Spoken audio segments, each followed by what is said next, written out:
देखिए, अब हम लोग पढ़ेंगे स्थलीय अनुकूलन के बारे में। पिछली क्लास में हम लोग पढ़े थे जलीय अनुकूलन, यानी जल में जो रहने वाले जंतु हैं उनका शरीर जल के अनुसार बना रहता है, जल में रहने के लिए। अब हम लोग स्थल पे जो रहने वाले जंतु हैं उनका जो शरीर है, स्थल पे रहने वाले पेड़ पौधे हैं उनका शरीर कैसे बना रहता है। तो पहले हम जंतुओं के बारे में देखें, पौधे के बारे में बाद में देखेंगे। जो स्थल पे रहने वाले जंतु हैं उनका शरीर कैसा बना होता है। उनका शरीर इस तरह से बना होता है कि वो स्थल पे आसानी से रह सकें। जैसे कौन कौन स्थल पे रहने वाले जंतु हैं,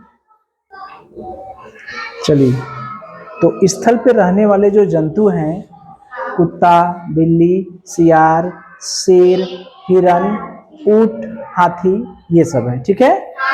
तो जैसे अगर हम इनको कैटेगरी बांटे तो स्थल में देखिए आता है, एक तो नॉर्मल स्थल आता है, मैदानी एरिया, मैदानी भाग, और एक होता है पर्वतीय भाग, और एक होता है मरुस्थलीय भाग।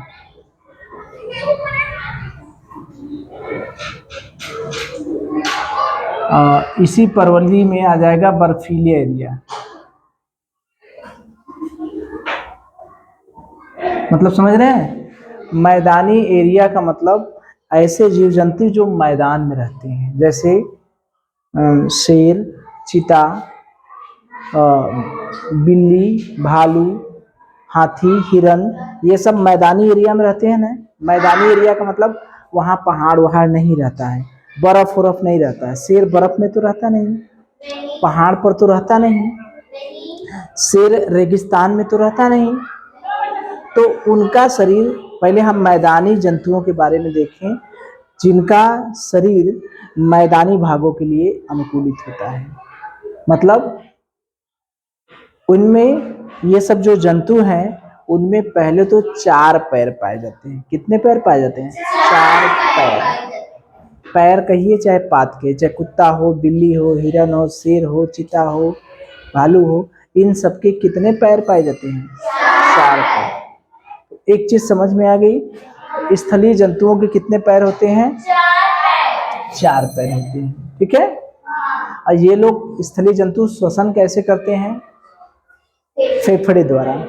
नॉर्मल जो फेफड़ा रहता है उसी से ये लोग क्या करते हैं? श्वसन करते हैं। ठीक है। अब देखिए, हम ये पेड़ को रहने दे रहे हैं, स्थलीय पौधे को अभी रहने दे रहे हैं। ठीक है। अब देखिए इनका तना कैसा होता है।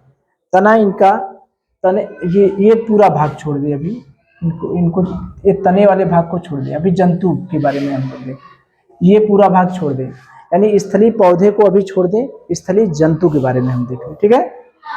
तो देखिए स्थलीय जंतु में जैसे मान लीजिए हमने शेर को ले लिया। ठीक है। तो शेर का अगला पंजा जो होता है, अगला पैर जो होता है वो नुकीला होता है कि नहीं? वो नुकीला पंजा क्या करता है? शिकार पकड़ने में मदद करता है, शिकार को फाड़ने में, चीड़ फाड़ करने में मदद करता है। देखते हैं ना, बड़े नुकीले जो है उसके नाखून होते हैं ना। जबकि हम लोगों के गाय भैंस के नुकीले नहीं होते, क्योंकि गाय को चीड़ फाड़ करने की जरूरत नहीं होती। गाय को तो खुदा पत्ती चबा लेगी, भोजन मिल जाएगा, लेकिन उसको शिकार नहीं करती है वो किसी का। लेकिन शिकार करने वाले जीव जंतु हैं, जैसे शेर हो गया, चीता हो गया, और बाघ हो गया, ठीक है, भालू हो गया, ये सबके अगला पैर कैसा होता है? नुकीला होता है। इनके पैर में नाखून जो होते हैं वो नुकीले होते हैं। वो क्या करते हैं? नाखून चीड़ फाड़ में मदद करते हैं, शिकार पकड़ने में मदद करते हैं। और शेर की खासियत क्या है? शेर की आंख जो है वो चेहरे के सामने होती है। उसके आंखों की खासियत ये है कि बहुत दूर तक शिकार देख लेता है शेर। रंग कैसा होता है? मटमैला। कैसा रंग होता है? शेर का रंग कैसा होता है? मटमैला। मटमैला क्यों होता है? क्योंकि वो घास में अगर शेर छिप जाए, सोचिए जब घास सूख गई है, सब पेड़ पौधे सूख गए हैं, घास सूख गई है, तो जंगल में कहीं शेर छिप गया तो उसको कोई देख पाएगा? तो उसका रंग जो मटमैला क्यों होता है? घास में छिपने के लिए। अगर आपसे पूछा जाता है कि शेर का रंग मटमैला क्यों होता है, तो कहें घास में छिपने के लिए। शेर के अगले पंजे में बड़े बड़े नुकीले नाखून पाए जाते हैं, क्यों? जंतुओं का शिकार करने के लिए और चीड़ फाड़ करने के लिए। शेर के चेहरे के सामने आंखें की क्या खासियत होती है? वो दूर तक शिकार देख लेता है। हिरन का खासियत देखें, हिरन बेचारा कमजोर जंतु है, उसको कोई भी पकड़ लेगा, ठीक है। इसीलिए हिरन के अंदर एक खासियत बात है, हिरन बहुत तेज दौड़ता है। हिरन क्या करता है? बहुत तेज दौड़ता है कि जल्दी उसको कोई पकड़ नहीं पाएगा। ये उसकी खासियत है, अनुकूलन के कारण है। हिरन तेज दौड़ने की खासियत जो है किसके कारण है? अनुकूलन के कारण है। हिरन के कान बड़े बड़े, ठीक है। चेहरे पर जो आंखें होती है, खतरे को तुरंत भांप लेगा। ये सोचेंगे कि देखिए आपके अगल बगल कहीं हिरन तो आते हैं बहुत, हिरन तो इधर बहुत मिलते हैं, तो हिरन को कभी पकड़ने जाइएगा तो देखिएगा वो देख लेता है, तुरंत जान जाता है कि मेरे पास आ रहा, भागता है तुरंत। देखते हैं? जबकि गाय के पास जाएंगे तो ऐसी बात नहीं है, हाथी के पास जाएंगे तो ऐसी बात नहीं है, लेकिन हिरन की अंदर खासियत है, उसके कान बड़े बड़े और आंखें लगी होती हैं कि वो तुरंत खतरे को भांप देता है। जैसे खरगोश, खरगोश की कान बड़े बड़े होती है, वो तुरंत अपना इधर उधर घुमाता रहता है, देखते हैं ना। तो ये सब जंतुओं की खासियत क्या है कि वो खतरे के भांपने के लिए बड़े बड़े कान और आंखें होती हैं और तेज गति होती है, जिससे दुश्मनों से, शत्रु से वो क्या कर सके? बच सके, ठीक है। छिपकली उपकली को देखते हैं, छिपकली दरारों में रहती हैं, उनकी त्वचा खुरदुरी रहती है, खुरदरी खुरदरी देखते हैं, मोटी मोटी खुरदुरी। ये छिपकली हो गई, सर्प हो गए, कीट हो गए, उनकी त्वचा बड़ा उबड़ खाबड़ होती है, ठीक है, चिकना नहीं होता है कीट उट का। छिपकली हो गई, सर्प हो गए, चूहा भी हो गया, उसकी भी त्वचा रहती, इसलिए कि वो कम से कम पानी पिए, ठीक है, कम से कम पानी पिए, कम से कम पानी उसके शरीर से बाहर निकले, यानी पानी के हरास को रोकने के लिए, पानी के हरास को रोकने के लिए। अगर आपसे पूछा जाता है कि कीट या छिपकली की त्वचा खुरदुरी क्यों होती है, तो कहेंगे उसके शरीर से पानी कम से कम बाहर निकले, यानी पानी का हरास कम है, ठीक है। तो अब देखिए, ये पर्वतीय क्षेत्र में जो रहते हैं जंतु, ये तो मैदानी भागों की बात हो गई। अब जो पर्वतीय क्षेत्र में रहते हैं, पर्वतीय क्षेत्र में जो रहते हैं, आप लोग देखे होंगे कि उनकी भी त्वचा खुरदुरी रहती है और उनके शरीर पर बड़े लंबे लंबे बाल पाए जाते हैं। देखे होंगे, याक को देखे होंगे, एक बकरी होती है, पहाड़ी बकरी, भेड़ पहाड़ी बकरी होती है ना, उनके बाल बड़े लंबे लंबे होते हैं, त्वचा खुरदुरी होती है, त्वचा खुरदुरी होती है, उसके त्वचा के नीचे वसा होता है। क्या होता है? वसा। ये जो मोटा सा रहता है उसके नीचे वसा होता है। वसा क्या करता है? वसा ये काम करता है कि जब पहाड़ों पर ठंडी बहुत लगती है, बर्फीले एरिया में ठंडी बहुत लगती है, तो ठंडी है तो बाल क्या करता है? ठंडी रोकता है।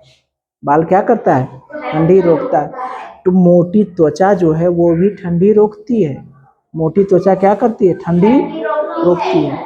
तो जो पहाड़ी एरिया में रहते हैं जो जीव जंतु, जैसे याक हो गई, पहाड़ी बकरी हो गई, ठीक है, तो उनके शरीर पर लंबे लंबे बाल पाए जाते हैं और उनकी त्वचा जो है खुरदुरी होती है। त्वचा के नीचे वसा की परत पाई जाती है। किसकी परत पाई जाती है? वसा की। अगर आपसे पूछा जाता है कि पहाड़ी जंतुओं के बाल लंबे लंबे क्यों होते हैं, तो क्या कहेंगे? ठंडी से बचने के लिए। उनकी त्वचा खुरदुरी होती है, क्यों? ठंडी से बचने के लिए, ठीक है। तो यही पहाड़ी के लिए भी हो जाएगा। यहीं पर जो है बर्फीले एरिया में, टुंड्रा प्रदेश में यानी बर्फ जहाँ गिरती है बहुत, वहां पर भी तो यही सब जानवर रहते हैं। अब आती है मरुस्थलीय जंतु की बात। तो मरुस्थलीय जंतु में ऊंट का उदाहरण सबसे नंबर 1 पर आता है?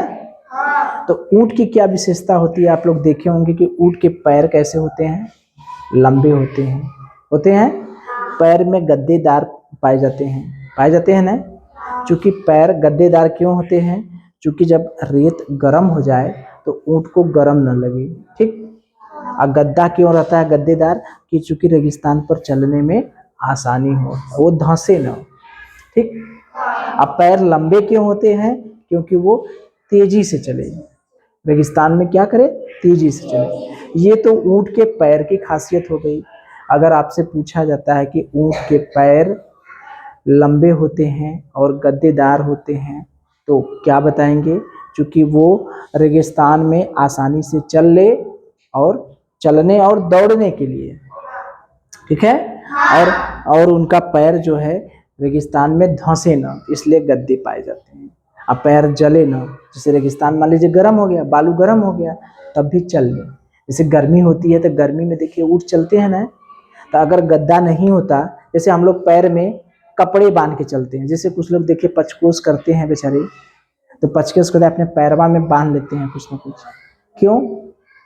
क्योंकि धूप बहुत ज़्यादा है तो पैर जले ना। कुछ लोग को फोड़ा हो जाता है, देखते हैं ना। तो अगर रेगिस्तान में ये ऊंट चल रहा है, अगर उसके गद्देदार नहीं रहेंगे पैर में तो उसका भी तो पैर जलेगा, नहीं जलेगा क्या? तो मोटा मोटा गद्दा है, यानी एक तरह से कपड़ा की तरह है, वो नहीं जलेगा, ठीक है, और धंसेगा भी नहीं। और ऊंट में देखिए कुबड़ पाया जाता है, देखें ऊपर इस तरह से कुबड़ पाया जाता है ऊंट में, देखें इसमें रहता है वसा। क्या रहता है? वसा। जब ऊंट को भोजन नहीं मिलता है तो हइया वसवा से वो क्या करता है? भोजन प्राप्त कर लेता है। वसा माने चर्बी, ठीक है। तो जब ऊंट को भोजन नहीं मिलता है तो वो भोजन कैसे प्राप्त करता है? इसी वसा से। जो उसके कुबड़ रहता है, कुबड़ में वसा संचित रहती है। तो अगर आपसे प्रश्न पूछा जाता है कि ऊंट के कुबड़ में क्या रहता है, तो क्या कहेंगे? वसा। इस वसा का इस्तेमाल क्या कब करते हैं ऊंट? जब उनको भोजन नहीं मिलता है, ठीक है। और ऊंट के आमाशय में, आमाशय जानते हैं क्या होता है? आमाशय हमारे पेट में एक थैला होता है। पेट में जब हम लोग पढ़ेंगे तो ये देखिए नली आती है, गर्दन वाली नली है, ग्रास नली। ये जब पेट के अंदर जाएगी तो एक थैले में खुलती है, एक थैले में खुलती है, इसी को कहते हैं आमाशय। आमाशय ऐसे समझिए जैसे हम लोग खाना खाते हैं, खाना खाए तो खाना मुंह में आया, मुंह में खाना जब पूंछ लेते हैं तो मुंह से गर्दन में होते हुए पेट में जिस भाग में जाता है, जिस थैले में, उसी थैलवा को क्या कहते हैं? आमाशय, ठीक है। तो उस आमाशय में जब भोजन जाता है तो उसमें विभिन्न प्रकार के रस रहते हैं, ठीक है। हड्डी खाए रहते हैं, उसको भी गला देता है ना। तो वो सब प्रोसेस हम लोग पढ़ेंगे जब वो मानव का पढ़ेंगे तब। तो आमाशय वहीं पेट में होता है, ठीक है। तो ऊंट के पेट में भी आमाशय की थैली पाई जाती है, ठीक है। तो उस आमाशय की थैली में ऊंटवा बड़ा चालाक रहता है, पानी भर लेता है। क्या भर लेता है? पानी। जैसे गाय को देखे हैं, गाय जो है, गाय की खासियत क्या है कि गाय जो है वो अपने चारे को अपने आमाशय के पास इकट्ठा कर लेती है पेटवा में। तो जब पहले तो खूब खा लेगी, इकट्ठा कर लेगी, फिर बाद में जब सुकून से बैठ जाएगी तो थोड़ा थोड़ा वही भोजनवा मुंह में ला कर चबाती है। देखते हैं गाय भैंस हमेशा चबाती रहती हैं, पगुरी करती रहती हैं। तो वो क्या करती हैं? अपने पेट का भोजन, पेट का जो घास खाई रहती है, वो घसवा थोड़ा थोड़ा पहले तो कुल इकट्ठा ठूस लेती हैं, और फिर धीरे धीरे पेटवा में से मुंहवा में लाती हैं, तो उसी को पगुरी करती हैं, ठीक है। तो कुछ वही हाल ये ऊंट का है। ऊंट अपने आमाशय में पानी इकट्ठा कर लेता है, ठीक है। जब पानी उसको मिलेगा तो चाप के पानी पी लेता है। तो जब कभी पानी नहीं मिलेगा उसको, भाई रेगिस्तान है तो रेगिस्तान में हर जगह तो पानी मिलेगा नहीं, तो जब पानी नहीं मिलता है तो वहीं पनिया पी पी के अपना काम चलाता है। तो सोचिए भगवान ने रेगिस्तान के ऊंट को रेगिस्तान में रहने के लिए कितना बढ़िया बनाया है कि नहीं। उसको चलने के लिए इतना बढ़िया पैर गद्देदार दिया है, तेजी से चले उसके लिए लंबे पैर दिया है। मान लीजिए रेगिस्तान में ऊंट बेचारा फंस गया, खाली बालू है बाली है, भोजन नहीं मिलेगा तो कुबड़वा कहाँ गया भाई, कुबड़वा से में जो वसा संचित है उससे भोजन ला लेगा अपना। अगर उसको पानी भी नहीं मिला तो वो आमाशय की थैली में पानी रखा रहता है, उससे वो पानी का जुगाड़ बना लेता है। तो देखें, चाहे मैदान में रहने वाले जंतु हो, चाहे पर्वत में रहने वाले हो, चाहे बर्फ में रहने वाले जंतु हो, चाहे मरुस्थल में रहने वाले जंतु हो, सबकी बनावट इस तरह से रहती है कि जो जंतु जहाँ रहता है उसके अनुसार उसके शरीर की बनावट रहती है। तो हम लोग रिवाइज कर लें एक बार, उसके बाद प्रश्न पूछें। चलिए, तो हमने ये देखा कि जो कुत्ता बिल्ली सियार ये सब स्थलीय जंतु हैं, शेर ना। तो आपसे अगर स्थलीय जंतुओं के नाम पूछेगा तो बता देंगे, ये तो जाहिर सी बात है। स्थलीय जंतुओं के कितने पैर होते हैं? 4 पैर होते हैं। स्थलीय जंतु सांस कैसे लेते हैं? फेफड़े द्वारा। ठीक है।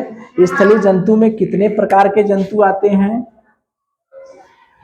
मैदानी भाग में रहने वाले, पर्वतीय भाग में रहने वाले, मरुस्थल में रहने वाले, और चौथा बर्फीले भाग में रहने वाले। ठीक है। तो हम लोग एक एक को देखें कि जो मरुस्थल में जंतु रहते हैं, जो कहाँ रहते हैं? मरुस्थल में रहते हैं, वो पानी की कमी मरुस्थल में होती है, तेज धूप होती है, उन्हें बालू पर चलना पड़ता है। नहीं चलना पड़ता? मरुस्थल में पानी की कमी होती है, तेज धूप होती है और गर्म बालू पर चलना पड़ता है। तो मरुस्थलीय जंतु का सबसे बढ़िया उदाहरण है ऊंट। क्या है? ऊंट। तो ऊंट के कुबड़ में वसा पाई जाती है। क्या पाई जाती है? वसा।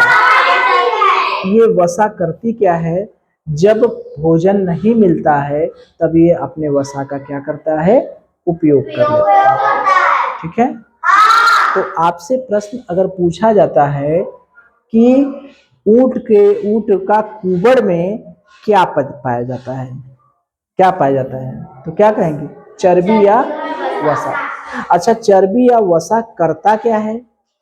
जब ऊंट को भोजन नहीं मिलता है तो वो वसा से ही भोजन प्राप्त करता है। ठीक है। और ऊंट की आमाशय में एक विशेष प्रकार की थैली में पानी रहता है। ऊंट के आमाशय की थैली में क्या रहता है? पानी रहता है। वो पनिया का करता है, कई दिनों तक बिना पानी के वो रह सकता है। कई दिनों तक बिना पानी के रह सकता है, मतलब वही आमाशय के पानी का इस्तेमाल करता है। और एक चीज ये जानते हैं, ऊंट को रेगिस्तान का जहाज कहते हैं। रेगिस्तान का जहाज किसे कहते हैं? ऊंट को। अब देखिए, ऊंट के पैर कैसे होते हैं? लंबे होते हैं। पैर के बारे में नहीं कहीं जिक्र है क्या? ये है, देखिए, ऊंट के पैर जो है लंबे होते हैं, उनके जो तलवे होते हैं वो गद्देदार होते हैं। ठीक है। ये दौड़ने में सहायक होते हैं। ठीक है। और देखिए, पर्वतीय क्षेत्रों में जो रहते हैं उनके बाल ज्यादा से ज्यादा पाए जाते हैं। त्वचा खुरदुरी होती है। त्वचा कैसी होती है? खुरदुरी होती है। क्यों? ठंडी से बचने के लिए त्वचा खुरदुरी लिख दें। त्वचा खुरदरी। ठीक है।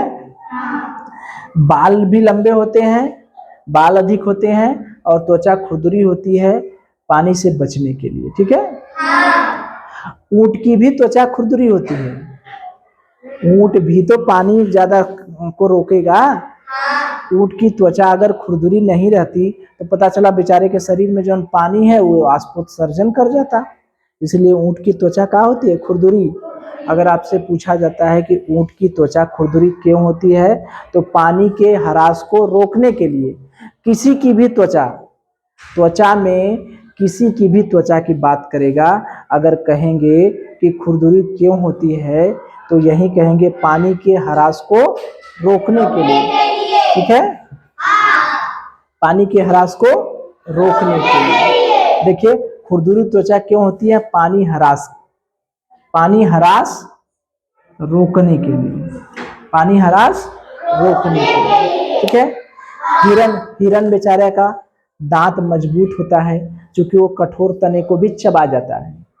अब दौड़ने के लिए तेज दौड़ने की खासियत होती है। हिरन के कान बड़े बड़े होते हैं। हिरन की आंखें जो है, आंखें और कान की खासियत होती है, खतरे को तुरंत क्या करते हैं, भांप जाते हैं। और किसकी खासियत देखें, शेर की खासियत देख लें। अच्छा ये देखिए, जो ठंडी में रहते हैं उनकी त्वचा मोटी होती है और त्वचा के नीचे वसा की परत होती है और त्वचा के ऊपर घने बाल पाए जाते हैं। तो जान रहे हैं हम, जो ठंडी में रहते हैं उनके त्वचा के नीचे वसा पाया जाता है और घने बाल पाए जाते हैं ठंडी से बचने के लिए। ठीक है, और देखिए शेर का रंग मटमैला क्यों होता है, घास में छुपने से में मदद मिले। और उसके चेहरे की आंख जो होती है दूर तक शिकार करने के लिए। अगले पैर में लंबे नुकीले होते हैं चूंकि शिकार को पकड़ने के लिए और चीड़ फाड़ के लिए।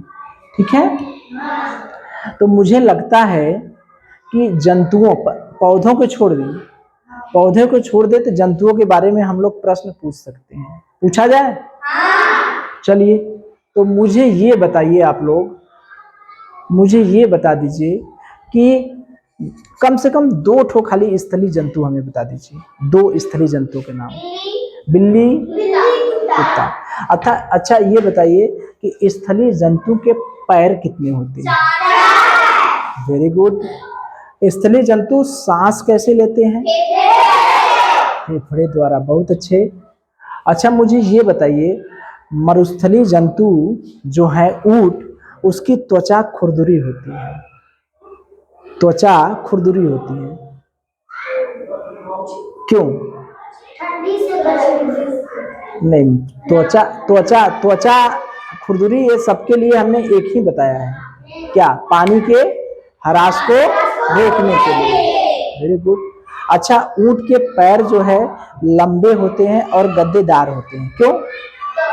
दौड़ने के लिए। ठीक। अच्छा ऊंट के शरीर पर एक कुबड़ पाया जाता है, देखिए एक कुबड़वा में रहता का है, वसा रहता है। Very good. अब वसा किस काम में आता है? भोजन के काम में। जब कभी उसको भोजन नहीं मिलता है तो वही भोजन का इस्तेमाल करता है। अच्छा ऊंट के आमाशय में एक थैली पाई जाती है, उस थैली में क्या रहता है? पानी रहता है। जब पानी नहीं मिलता है तो वो उसी पानी का इस्तेमाल करते हैं। रेगिस्तान का जहाज किसे कहते हैं? चलिए, अच्छा जो पर्वतीय क्षेत्र में जंतु रहते हैं उनकी त्वचा लंबी होती, त्वचा खुरदुरी होती है और शरीर पर लंबे लंबे बाल पाए जाते हैं, क्यों? त्वचा खुरदुरी होती है और शरीर पर लंबे लंबे बाल पाए जाते हैं, चाहे वो बर्फीले भाग में रहने वाले हों चाहे पर्वतीय भाग में। क्यों? ठंडी से बचने के लिए और पानी के ह्रास को रोकने के लिए। अच्छा शेर का रंग कैसा होता है? मटमैला रंग। किस काम में आता है? घास में छुपने में मदद देता है।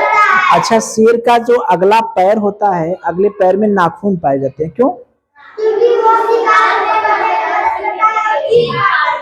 हिरन तेज दौड़ता है कि धीरे धीरे? तेज दौड़ता है। हिरन का दांत कैसा होता है? मजबूत होता है, कठोर तनों को चबाने के लिए। और कुछ बच गया? और तो नहीं बचा हमें ना। त्वचा खुरदुरी हो गई, वसा हो गई, और तो सारी चीजें हो गई ना। ठीक है, तो हम लोग स्थल पर आने वाले जंतुओं के बारे में देख लिए हैं, पौधों के बारे में देखेंगे। ठीक है, चलिए।